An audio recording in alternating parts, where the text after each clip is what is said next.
Abby's Journey by Roberta Meier. Hi, my name's Abigail. Everyone calls me Abby for short. I have a sister. Her name is Sadie.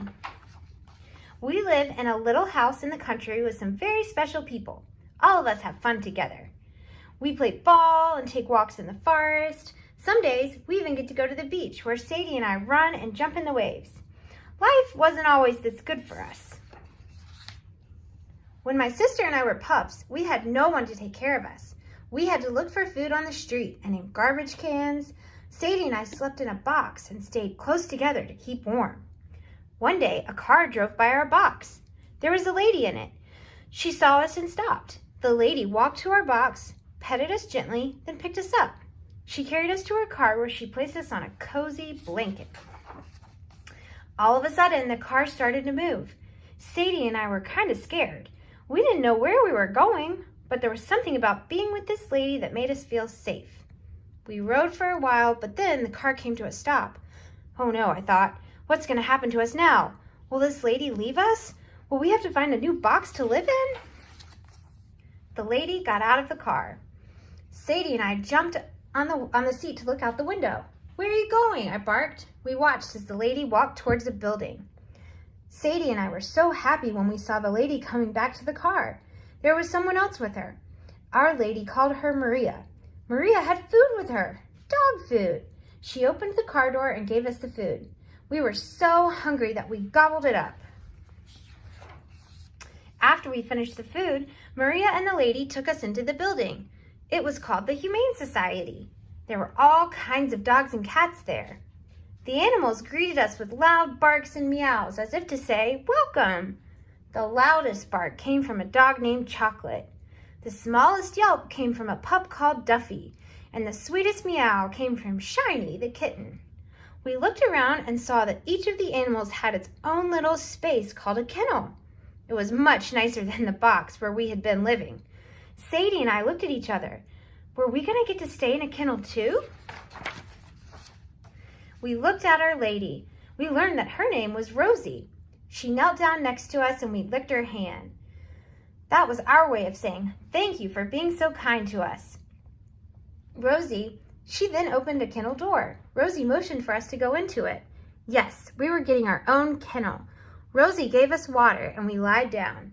We were so tired that we both fell asleep quickly. Suddenly, I was awakened to a startling sound. Arf, arf, arf, meow, meow, meow. I was afraid and didn't know where I was. Looking around, I saw Sadie lying next to me. "Sadie, what's happening? Where are we? What is all that noise?" Sadie put her paw on mine to calm me. Yes, I started to remember. Rosie brought us here. This is a place that takes care of dogs and cats that have no families. As I stretched and was about to go back to sleep, Maria appeared at our kennel with more food. "Abby, look, Abby, more food," Sadie barked. "We get to eat again." Maria placed our bowls in our kennel. Sadie and I both wagged our tails at Maria. Then we licked our bowls clean. Days went by, and the people that worked at the Humane Society were very good to us. We were fed well, taken for walks, and given time to play in the yard with other dogs. One day, Sadie and I overheard Rosie talking to Maria about finding homes for the animals that are brought here. She called it adoption. I quickly barked a message to Sadie. "Sadie," I yelped, "did you hear that? People can come here and take us home with them. I thought this was our home. I really like it here. I'm not sure I want to leave." Sadie replied, "Oh, that explains where Chocolate went. I heard some people say that he was going to live on a farm. Remember last week Shiny went past our kennel with the little girl? I saw how the girl was holding her and petting her.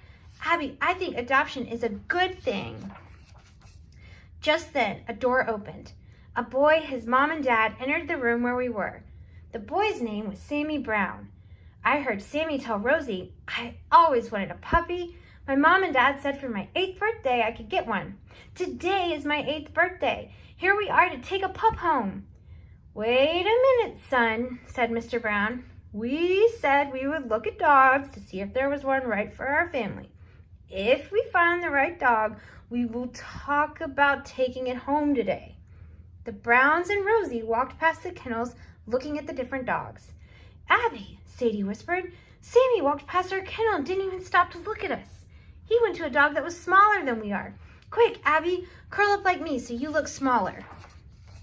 Sadie curled up, but I just watched Sammy and his parents. I still wasn't sure I wanted to be adopted. Sammy walked towards Duffy's kennel. Miss Rosie, Sammy said, could you get this dog out of his kennel so I can pet him? We have to see if he's a good fit for our family. Rosie replied, Sure, Sammy. This dog's name is Duffy. He loves to run and play. As Rosie walked towards Duffy's kennel, Sadie started barking. Sammy turned around and saw Sadie. Oh, she is beautiful, Sammy exclaimed. I think she was talking to me. Sadie continued to make little barks. It was like she was saying, Sammy, look at me. I can be your pup. Sammy ran to Sadie's kennel. Rosie followed. She introduced us. Sammy, this is Sadie. Would you like me to take her out of the kennel? Sammy shook his head, yes, and Rosie opened the door to our kennel. Sadie came forward and started licking Sammy's face. Mom and Dad, Sammy begged, please, may we take Sadie home with us today? She would be the best birthday present ever. Sadie then turned to me. I think she was trying to tell Sammy that I was her sister. They couldn't understand dog talk, so Rosie helped explain how she had found us in a box on the side of the road. I brought them here together, she continued. I think they are sisters. Sadie barked for me to come out of the kennel. She wanted me to meet the Browns. I didn't move. I just stood there. Did I really want to be adopted and leave here? Mrs. Brown walked towards our kennel and began talking to me softly. She put her hand in the kennel for me to lick. She smelled nice, so I licked her. She tasted good, too. I licked her again. Mrs. Brown seemed like a really nice lady. I walked out of the kennel and she picked me up. I felt good when I was in her arms. Maybe going home with this family would be a good thing. If you could take both of the pups home, I think you'd all be very happy. Sadie and Abby are very good pups, Rosie explained. Sammy was so excited. Please, Mom and Dad, can we bring them both home? Mrs. Brown was still petting me and she brought me to Mr. Brown. He leaned towards me and put his hand on my head. I looked up at him with longing eyes as if to say, please take me home with my sister. Mrs. Brown then said to Sammy and Mr. Brown, you know, I've been thinking, my birthday is next week, and no one has asked me what I would like for my birthday. Mr. Brown winked at Sammy. Now, let me see, said Mr. Brown. Might you want a pup named Abby? Mrs. Brown smiled. I think that would be a perfect gift. Sammy jumped up and was so excited. 2 pups for 2 birthdays.